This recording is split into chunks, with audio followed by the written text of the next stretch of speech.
A ver, levante la mano los que son jóvenes. ¿Y el resto? No, acá no hay ningún viejo, ni yo, ¿eh? Hoy somos todos jóvenes. Bueno, ¿qué va a ser? Es lo que hay. Estamos contentos de poder estar compartiendo esta noche, de poder estar viendo tantos jóvenes aquí con el deseo de aprender la palabra de Dios. Y me pidieron que hable de un tema que van a estar estudiando, tengo entendido, durante el año, que es el tema de los dones espirituales. Entonces vamos a tener todo un estudio acerca de los dones. En algunas partes vamos a ir más rapidito como información, en otras nos vamos a detener. Incluso voy a animarte a que hagas ciertos ejercicios hoy para que puedas descubrir tu don y poder entonces después desarrollarlo. Muy bien, a ver, comenzamos con este concepto. La iglesia es el cuerpo de Cristo. A ver, un segundito acá. Muy bien. La iglesia es el cuerpo de Cristo. Ahora, esto de que es el cuerpo de Cristo tiene varias aplicaciones. Tiene una aplicación dada por Pablo para la santidad. Dice, quitaré los miembros de Cristo, los haré miembros de una armera. Tiene aplicaciones en cuanto a que nosotros tenemos que hacer la tarea que Cristo hacía cuando estamos en el mundo. Ahora somos su cuerpo. ¿Qué significa? Somos sus manos, somos sus pies, somos su cuerpo. Pero también Pablo usa esto como una figura para explicar el concepto de los dones. Y entonces en el capítulo 12 de 1 Corintios, él va a usar esto como un cuadro de los dones espirituales. Ahora, los dones entonces están relacionados en esta figura del cuerpo. Y dice, ahora bien, hay diversidad de dones, pero el Espíritu es el mismo. Otro texto ahí, repartiendo a cada uno en particular como Él quiere. Y otro más, porque así como el cuerpo es uno y tiene muchos miembros, ¿ves? Aquí habla de los dones como funciones en el cuerpo. Y dice que todos tenemos una importancia. En el cuerpo todo es importante. Dice, la mano no le puede decir al pie, no te necesito. No somos todos ojos ni toda oreja. Dice, todo en el cuerpo, hay diversidad, hay variedad, pero todo es funcionalidad dentro del cuerpo. Esta figura nos hace entender que no hay dones más importantes, dones menos importantes, y dice que el Espíritu Santo es el encargado de repartir los dones y lo da como Él quiere. Es decir, no puedo yo pedir un don, no puedo buscar un don, sino que el Espíritu Santo reparte a cada uno como Él quiere. Y todos tenemos entonces una función. ¿Cuándo? En el momento en que aceptamos a Cristo, nacemos de nuevo, en ese momento tenemos un don espiritual. En ese momento sos colocado en el cuerpo de Cristo para cumplir una función en ese cuerpo. Dice la definición, los dones del Espíritu son habilidades sobrenaturales dadas para capacitar a los hijos de Dios en la edificación del cuerpo de Cristo. ¿Ven? Los dones, dice acá, son capacidades espirituales. Y acá tenemos que hacer un alto para diferenciar. ¿Diferenciar de qué? Bueno, por un lado, los talentos los recibís en tu primer nacimiento. Es decir, cuando nacés tenés talentos. Todavía no sabés, pero alguno, por ejemplo, sabe cantar. Vos podés ver que hay bebés. Yo desentonaba hasta cuando lloraba cuando era bebé. Así que ese, ya sé, no es mi talento, ¿ves? A ver, hay talentos que uno recibe cuando nace y después los va descubriendo y después los vas desarrollando. El don lo recibís en tu segundo nacimiento. Cuando aceptás a Cristo, ahí recibís una habilidad. El talento es una habilidad natural. El don es una habilidad espiritual. Muy bien, vamos a seguir. Hay dos listas de dones, la de Romanos capítulo 12 y la de 1 Corintios capítulo 12. Y hay una mención en 1 Pedro, capítulo 4, versículo 10, donde dice, cada uno según el don que ha recibido, ministrelo a los otros como buenos administradores de la multiforme gracia de Dios. Si alguno habla, hable conforme a las palabras de Dios. Si alguno ministra, ministre conforme al poder que Dios da. Acá dice algo muy importante, somos administradores de la gracia de Dios. ¡Qué privilegio! Eso es algo hermoso. Sos administrador de la gracia. Los judíos, ellos creían, especialmente los fariseos, que eran administradores de la ley. Ellos vivían diciéndole a la gente, vos estás en pecado, vos estás... Ellos ponían cargas pesadas. Dice, nosotros somos administradores de la gracia. A ver, cuando yo era chico, y te vas a dar cuenta que ya tengo unos cuantos años, pero cuando yo era chico había cobradores de impuestos, así como Mateo, así de viejo soy, ¿ves? Entonces venía el cobrador de impuestos casa por casa a cobrar los impuestos. Entonces mi papá me decía, andá a decirle que no estoy. Nadie quería recibir al cobrador de impuestos. Era el peor trabajo que podés imaginar, porque, viste, llegaba el tipo y otra vez vino este hombre. Entonces yo, que era muy inteligente, iba y le decía, dice mi papá que no está. Pero imagínate que él me decía, mira nene, andá a decirle a tu papá, a ese que no está, andá a decirle que tengo una buena noticia, que toda su deuda fue pagada. Entonces yo voy corriendo, le digo, papá, dice el hombre que toda tu deuda fue pagada. Y mi papá me diría, ¿y qué esperás que no lo hiciste entrar? Vamos a recibirlo al hombre, vamos. Y cambia todo. ¿Por qué?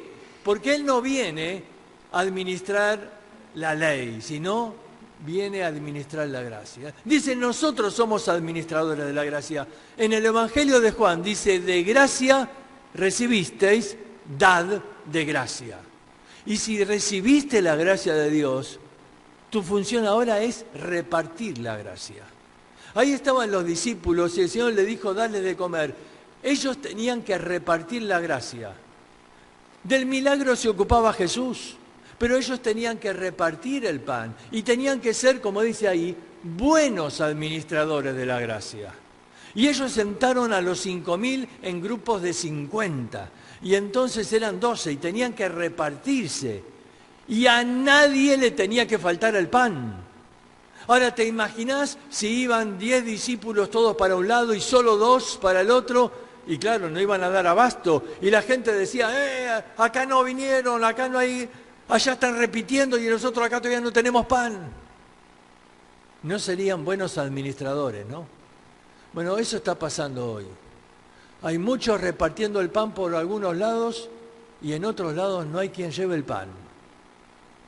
Yo no le puedo solucionar el problema a la gente, pero mi función no es esa, porque del milagro se ocupa ¿quién? Jesús. Yo lo que tengo que hacer es llevarles el pan de vida. Esa es mi función. Somos administradores de la gracia. Y dice acá que para poder hacer ese trabajo, Dios dotó a cada uno, ¿qué? Cada uno según el don que ha recibido. El don es la capacidad que Dios te da para repartir la gracia. La verdad es que tenés que pensar, ¿a quién voy a bendecir hoy? ¿Pensaste eso? Porque de gracia recibisteis, dad de gracia. Tu función en la vida es bendecir a otros. ¿A quién bendijiste hoy? ¿A quién le repartiste la gracia hoy? Y Dios te capacitó con un don para esto. Y vas a ver ahora en un momento cómo cada uno, según el don que ha recibido, va a cumplir este texto. Cada uno, a través de su don, va a bendecir a otro, va a repartir la gracia. Cada uno según el don que ha recibido. Y acá menciona no una lista, sino 2 grupos de dones. Dice los que hablan y los que sirven. La palabra los que ministran es los que sirven. Es decir, que hay dones relacionados con el hablar, los que predican, enseñan, aconsejan, consuelan. Y hay dones relacionados con el servicio. el don de servicio, de misericordia, de administración, de presidir. ¿Ves? 2 grupos de dones, pero no menciona cuáles son. Así que esta es la mención de Pedro ahí. Ahora, seguimos. La lista de de 1 Corintios 12, 8 al 10. Dice, a este dada por el Espíritu palabra de sabiduría, a otro palabra de ciencia, a otro fe, a otro dones de sanidad, de hacer milagros, profecía, discernimiento de espíritu, diversos géneros de lenguas e interpretación de lenguas. Todos estos dones no están operativos hoy, se llaman dones fundacionales, es decir, dones dados a la iglesia para la fundación de la iglesia. Claro, en ese tiempo, cuando se fundó la iglesia, no tenían una Biblia. Entonces, ¿cómo hacían para saber acerca de la doctrina, acerca de la enseñanza? Bueno, había palabra de ciencia, de conocimiento. Hoy, si querés, tenés que estudiar. Ya no está más esto, muchacho, cuando vas a dar un examen, no le digas, Señor, dame palabra de conocimiento. No sirve, no está más. Hoy podemos estudiar, hoy tenemos las Escrituras, pero en el comienzo había palabras de sabiduría, de conocimiento, y claro, ¿cómo sabía si esa persona hablaba de parte de Dios? Bueno, estaba el discernimiento de espíritu, ¿ves? Todos estos dones no están operativos hoy, sino que fueron dadas para la fundación de la iglesia. Mira, hay un autor llamado Wiersbe, un gran autor, que dice así: es claro que algunos de los dones concedidos a la iglesia primitiva nunca tuvieron el propósito de ser permanentes. Cuando la iglesia estaba en su infancia, 1 Corintios 13, antes de que se completaran las escrituras del Nuevo Testamento, se necesitaban estos dones, pero hoy ya no es necesario. Dios puede concederlos si así le place, porque Él es el soberano en todo, pero estos dones de señales no son necesarios para el ministerio de la iglesia en el día de hoy. Acá Wiersbe lo llama dones de señales. Vamos a ver un ejemplo. Las lenguas, por ejemplo. Las lenguas fueron una señal. Dice 1 Corintios 14, 22. Las lenguas son por señal, no a los creyentes, sino a los incrédulos. Las lenguas eran idiomas. En Hechos 2 dice, les oímos hablar en nuestro propio idioma. Y era un milagro, era una señal necesaria para cumplir una profecía y que los judíos podían entender que una nueva época estaba empezando. Las lenguas, así como todos los dones, no son para uso personal. Los dones, dice, son para edificar la iglesia, son para servir a otros. No es que el don de lengua Dios me lo da para que yo ore. Pablo dice, si yo oro en lenguas, mi entendimiento no se edifica, yo no sé qué estoy diciendo. ¿Cómo puedo adorar en algo que no entiendo? Esto es un mal uso de las lenguas que muchos hacen hoy. Las lenguas, dice, son una señal, fueron para hablar a otros, no para hablar a Dios en otra lengua, en otro idioma. Así que las lenguas son una señal. O lo mismo pasa con, algo más del don de lenguas. Solo 3 veces aparece. Hablando a judíos, los primeros gentiles y los discípulos de Juan el Bautista, pero no más. Y 1 Corintios 13, 8 dice que las lenguas cesarían. La palabra ahí es, se van a desvanecer. Muy bien, vamos a ver el tema de la sanidad. El propósito de Jesús al hacer milagros no era la sanidad. A ver, por ejemplo, en un momento está en el estanque de Betesda. Había cientos de enfermos. ¿A cuántos sanó? A uno. Bueno, dice, si Él vino a sanar, ¿por qué no los sanó a todos? No era el propósito. El propósito era mostrar las credenciales de Mesías. Pero el propósito no era la sanidad. Juan y Pedro, cuando llegaron al templo, había un paralítico, pero seguramente había muchos más enfermos, porque el templo estaba lleno de aquellos que pedían limosnas. No era el propósito de sanidad. ¿Qué estamos diciendo? que los milagros de sanidad fueron necesarios en el comienzo porque esos milagros captaban la atención al que traía el mensaje. ¿Ves? Cuando Pedro sanó al paralítico, la gente escuchó a Pedro. Ese milagro fue necesario para que escuchen el mensaje de salvación. No es el propósito la sanidad, sino el propósito era el mensaje. El mensaje. Hoy en día, estos dones han dejado de, en la misma época bíblica, dejado de existir. Pablo comienza a estar rodeado de enfermedad y dice, a Epafrodito lo dejé enfermo ahí en Filipos, casi se muere. Y a Timoteo le dice, mira, vos por tu estómago tomá un poco de vino. Hay unos cuantos enfermos del estómago acá, me parece. No. Por causa de la enfermedad. A ver, había enfermedad aún en el mismo apóstol Pablo y él no se pudo curar. ¿Ves? Había enfermedades y ya no había el milagro para poder sanarlos.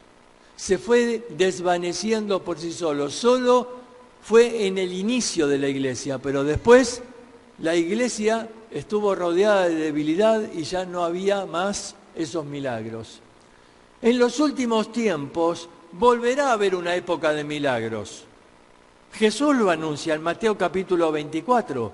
Dice que en los últimos días se levantarán falsos cristos, es decir, falsos ungidos o enviados, que van a hacer milagros para engañar, si fuere posible, aún a los escogidos.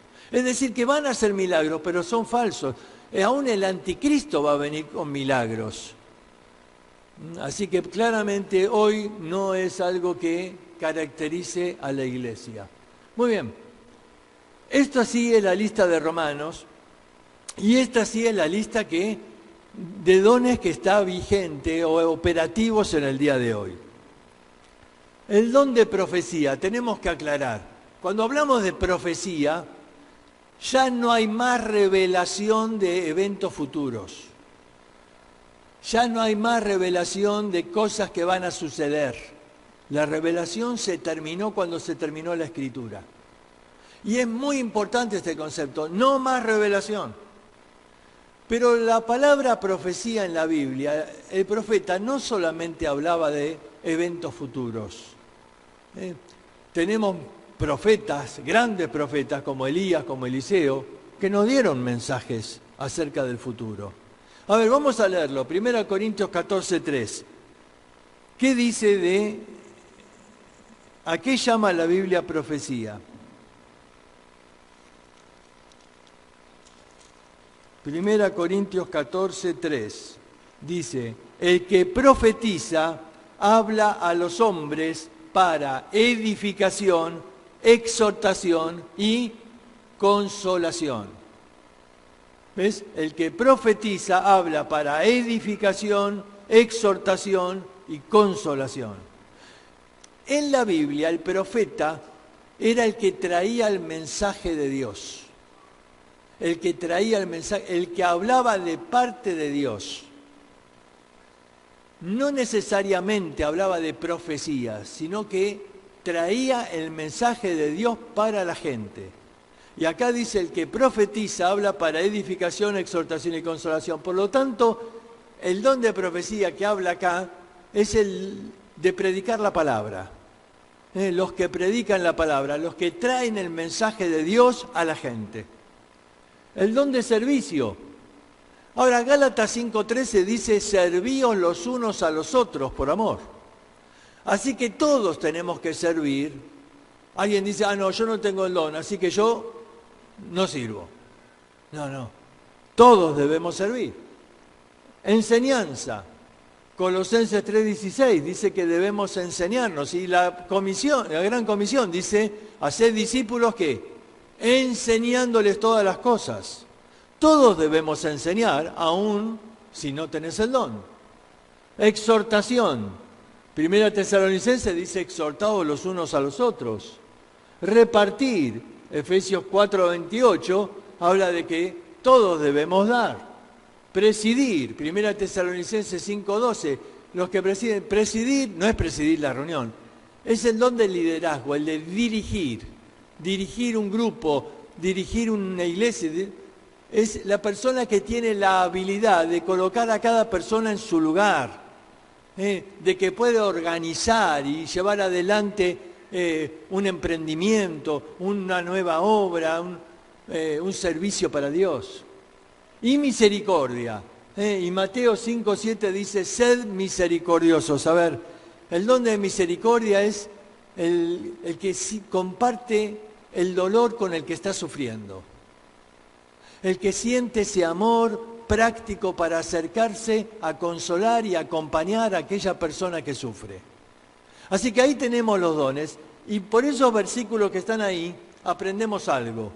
Que todos debemos cumplir con todas las cosas. No hay excusa. Yo tengo que predicar el Evangelio. Alguien dice, no, yo no soy evangelista.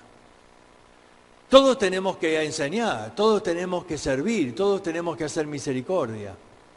Y cuando vivís y aplicás todo esto, te vas a dar cuenta de 3 cosas. 3 claves para descubrir tu don.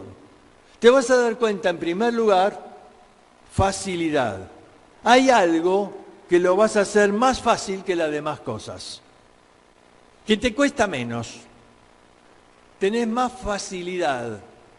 En segundo lugar, tenés más fervor. Vamos, ahí está. Más fervor.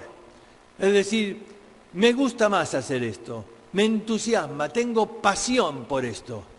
Y en tercer lugar, más fruto. Es decir, si vos tenés más facilidad, más fervor y más fruto, bueno, ese es tu don. Sencillo, ¿no? Vamos a ver, vamos a ponerlo en práctica.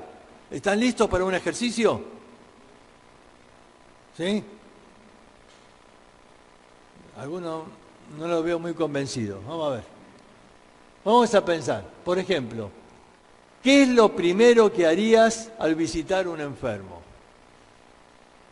Pensá, hacé el ejercicio. Pensá, ¿qué es lo primero que harías al visitar? Todos debemos visitar a un enfermo porque el Señor nos manda a practicar el amor, ayudando al que está en necesidad.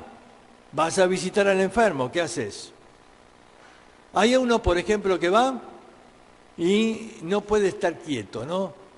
Le acomoda la sábana, le acomoda los zapatos que están tirados por ahí abajo, le dice, ¿necesitas que te vaya a comprar algo? Él le muestra su amor y él está bendiciendo al hermano ¿a través de qué? De su servicio.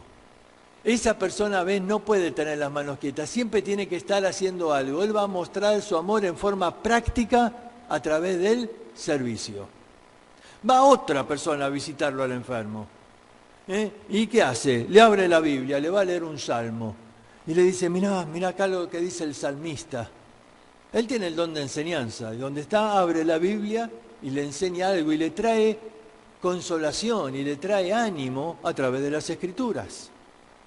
Viene otro y no abre la Biblia, pero le empieza a animar y le dice, vamos hermano, que tu fe no decaiga en este tiempo de prueba, que tenés que estar firme en el Señor. ¿Qué don tiene? Exhortación. Y viene otro, ¿no? Y le dice, ¿tenés folletos? Acá te traje folletos. ¿Le predicaste a la enfermera?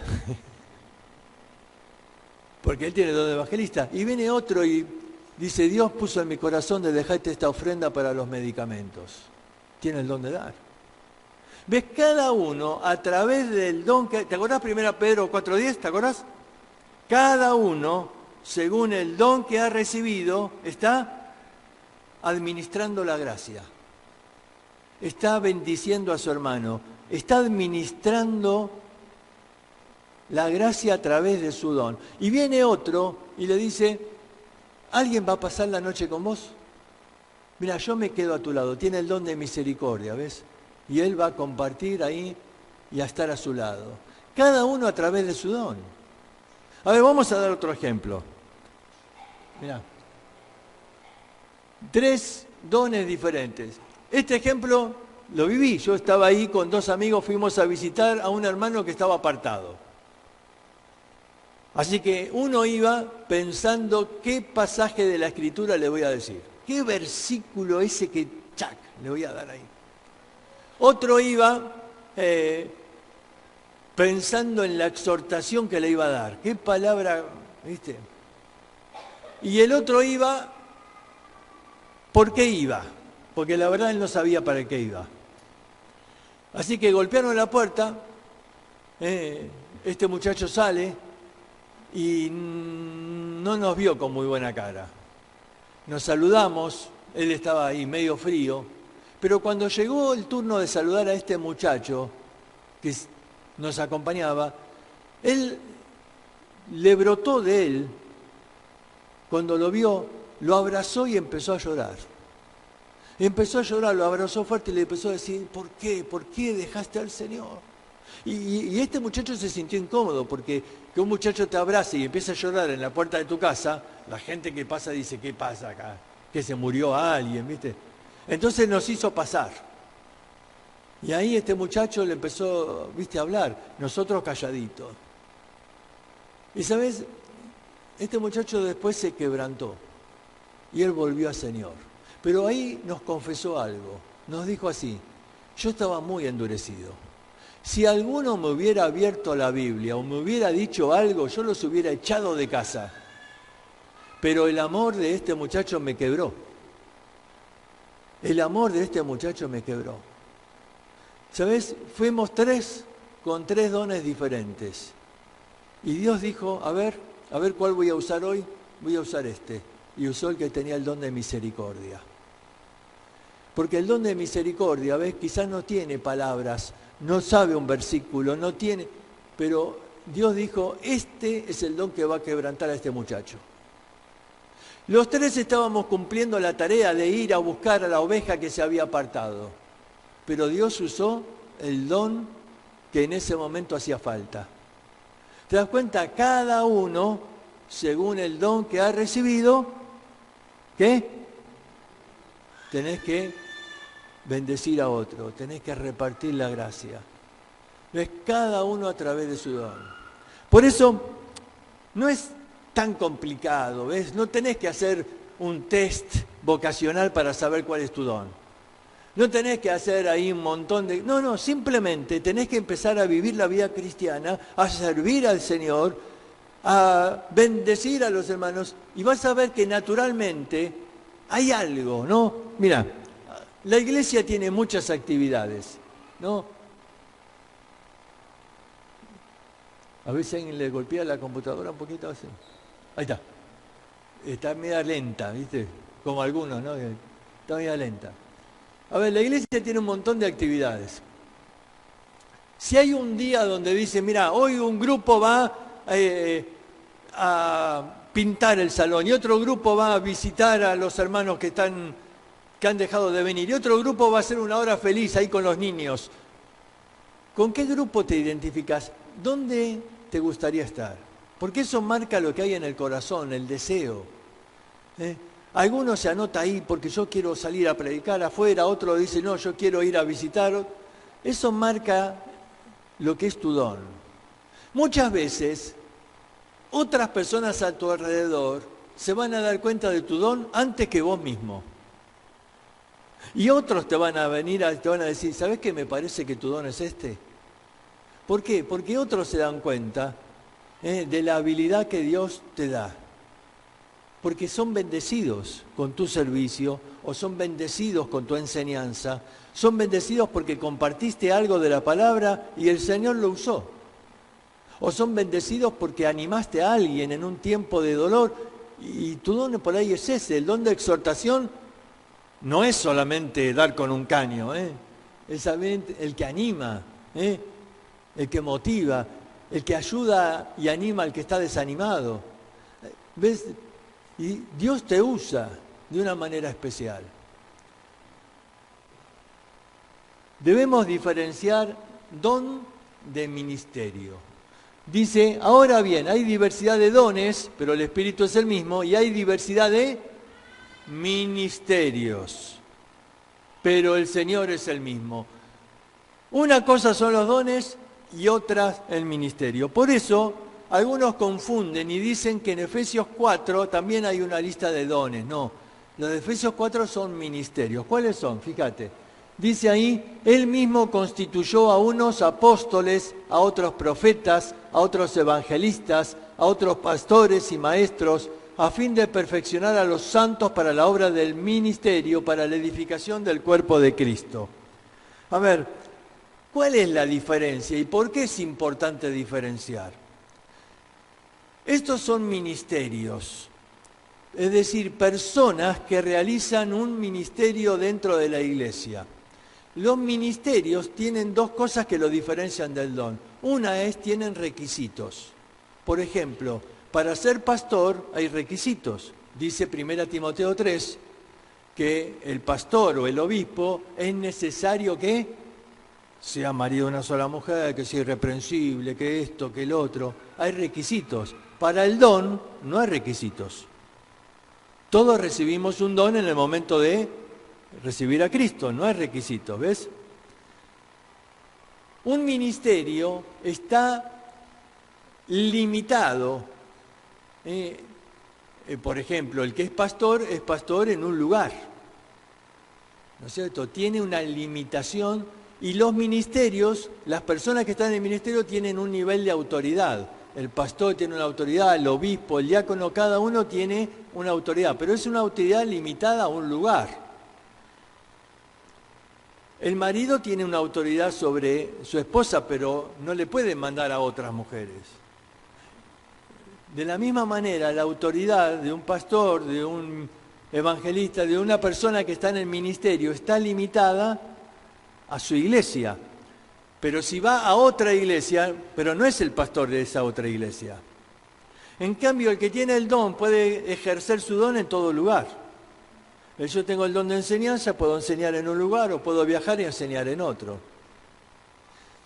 ¿Por qué es importante esta diferenciación? Porque algunos confunden y dicen, no, porque yo tengo el don de pastor. No hay un don de pastor. Dios utiliza pastores con diferentes dones. Hay pastores que tienen una habilidad para la enseñanza, otros tienen una habilidad de presidir y de organizar, otros de misericordia. Y podés ser pastor con el don que tengas, porque esto es un llamado a un servicio, a un ministerio.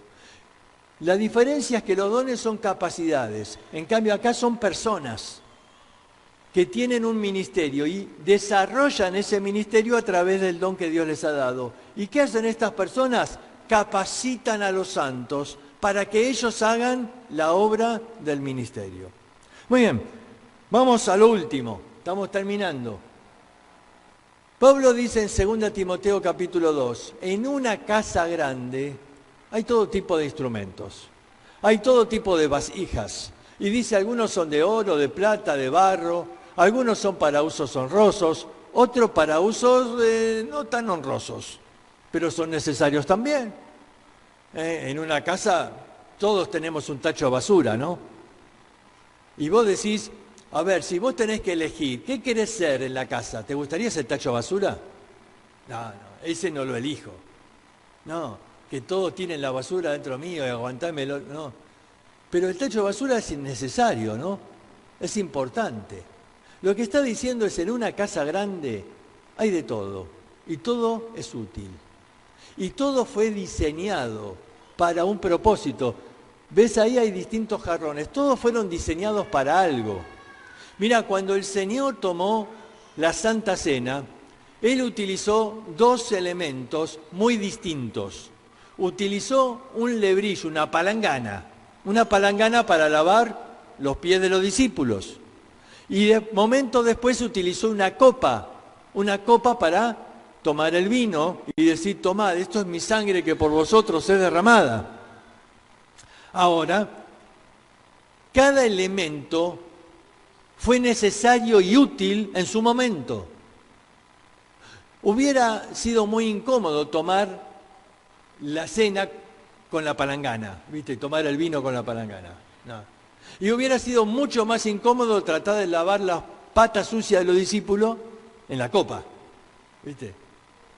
¿Ves? No sirve. Cada uno fue diseñado. Bueno, en una casa grande, dice, hay de todo. Y cada uno fue diseñado por Dios para servir en una tarea específica. Sin embargo, hay un requisito. Tanto la palangana como la copa tenían un requisito. Fíjate cómo sigue Pablo. Ahí tenemos la figura de un quirófano, ¿no? Un quirófano. En un quirófano, vos sabés que hay una profesión que se llama instrumentista. Es decir, alguien tiene que estudiar para saber dar el instrumento adecuado. Porque el cirujano que ni te mira, dice bisturí, y vos estás y decís, ¿cuál es, el bisturí? No, se te muere el paciente. Cada instrumento tiene una función, pero estos instrumentos necesitan cumplir con un requisito obligatorio.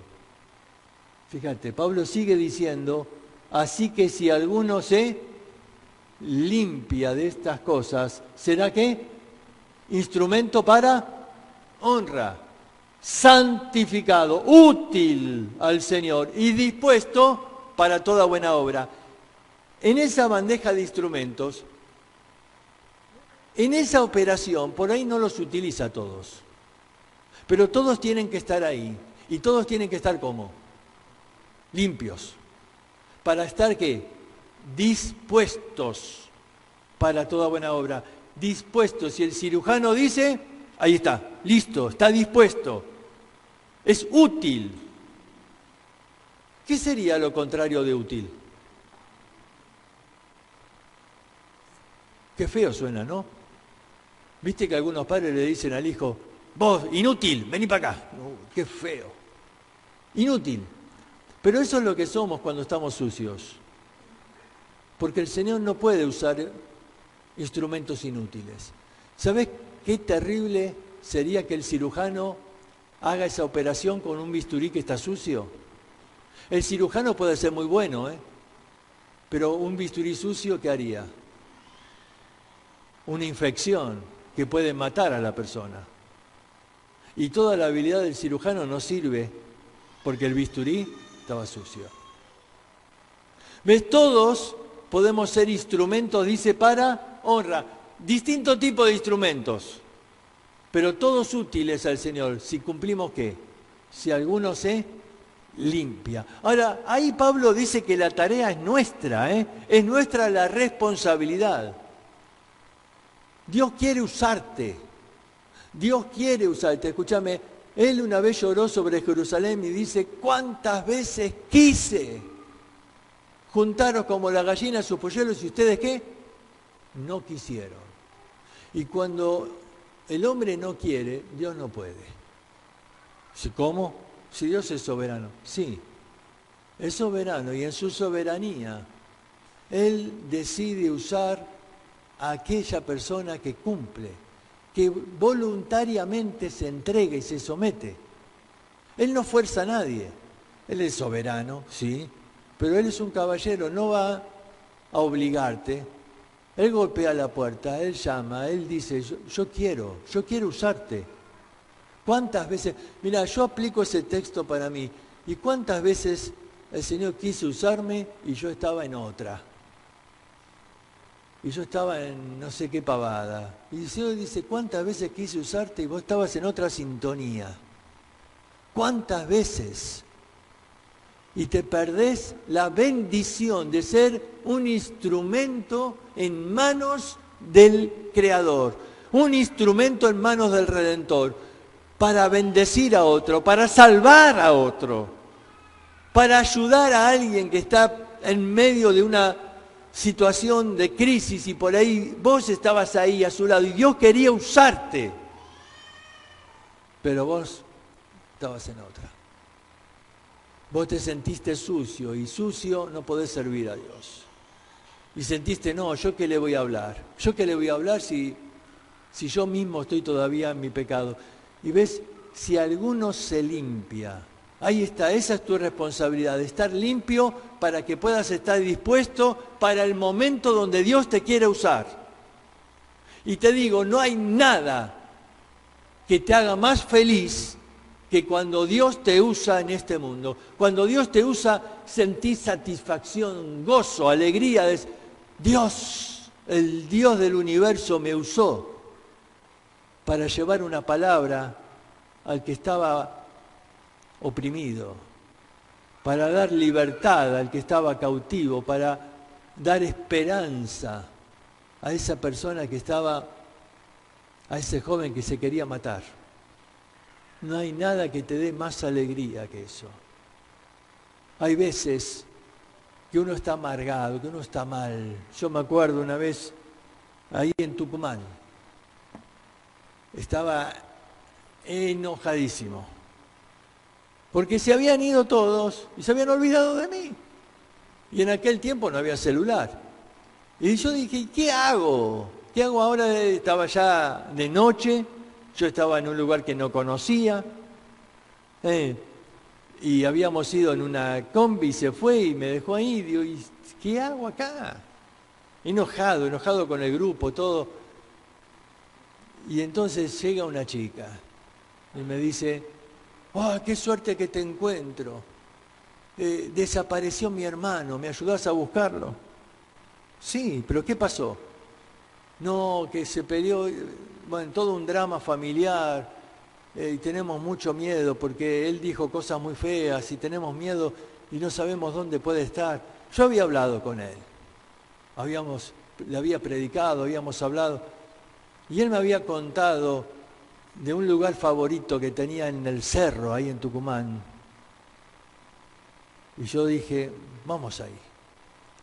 Y fuimos, era de noche, no se veía nada, fuimos con una linterna ahí y lo encontramos. Estaba a punto de tirarse, porque el cerro tiene un punto donde es un mirador, donde vos te ponés y allá abajo ves la ciudad. Y llegamos ahí a tiempo y hablamos con él y le consolamos. Y después él recibió a Cristo. Y sabés, yo tenía tanto gozo que me olvidé de todo el enojo que tenía antes. El Señor me usó para rescatarle. Haber sido un instrumento en manos del Señor en ese momento era una satisfacción enorme, un gozo tremendo. Claro, a veces estamos mal, enojados, y no nos damos cuenta que el Señor te quiere usar. Que el Señor quiere usarte para bendecir a alguien. Y yo te quiero animar hoy de decir, mira, muchas veces estamos frustrados o molestos. Deja de estar tan molesto por las cosas que te pasan. Son pequeñeces comparadas a los que otros están sufriendo. Date cuenta que tenés el privilegio de conocer al Señor y podés ser un instrumento en sus manos. Vale la pena sentir ese gozo de poder ser el instrumento que Dios usa para bendecir a alguien. Me acuerdo una vez yendo al norte de Córdoba, de Anfunes. Estábamos en un lugar hablando a unos niños y vino un chiquito que ya con 9, 10 años llegaba alcoholizado a la reunión. Llegaba borracho. Y comenzar a hablar con él para ver por qué tomaba siendo tan chiquito. Claro, empezás a entender lo que él padecía, lo que él sufría en su casa. Y de pronto comenzar a entender que podés ayudar a un niño a cambiar una vida, a salir de esa situación de angustia, que cuando él tendría que estar disfrutando con otros niños, corriendo, disfrutando. Cuando sentís que podés ser un instrumento, hermano de Dios, te das cuenta que vale la pena. Vale la pena servirle, vale la pena involucrarte, meterte en una obra nueva, meterte a servir al Señor. ¿Qué estás haciendo acá en la iglesia? ¿Cuál es tu ministerio? ¿Cuál es tu don? Vos decís, no sé. Bueno, ¿qué estás esperando? No hay que tomar un curso, no hay que ir a un instituto para saber el don, no, simplemente tenés que empezar a practicar las cosas y a darte cuenta que Dios te usa. Y que en aquello que Dios más te usa, bueno, seguramente ese es tu don. Y con ese don vas a bendecir a muchos. Espero que Dios te anime con estas palabras para que entiendas que todos podemos servir como buenos administradores de la gracia de Dios. ¿Vamos a orar?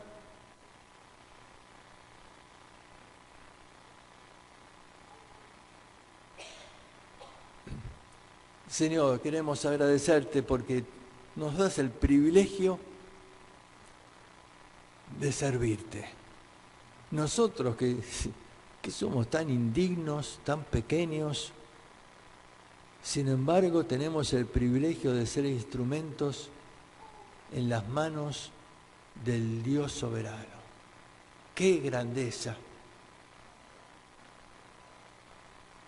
Te ruego, Señor, que tú hables al corazón de cada uno aquí esta noche, para que entendamos que es un privilegio servirte y para que todos estemos con ese corazón dispuestos. Y Señor, quizás tú tienes que orar porque alguno por ahí se está perdiendo de ese privilegio porque su vida está sucia. Porque ha dejado que Satanás contamine la vida y ha dejado entrar el pecado que está estorbando. Señor, yo te ruego que obres para que hoy pueda tomar la decisión de buscar esa limpieza para volver a estar otra vez útil en tus manos. Te ruego que tu palabra nos anime en esta noche y que tú obres en el corazón de cada uno. En el nombre de Cristo Jesús. Amén.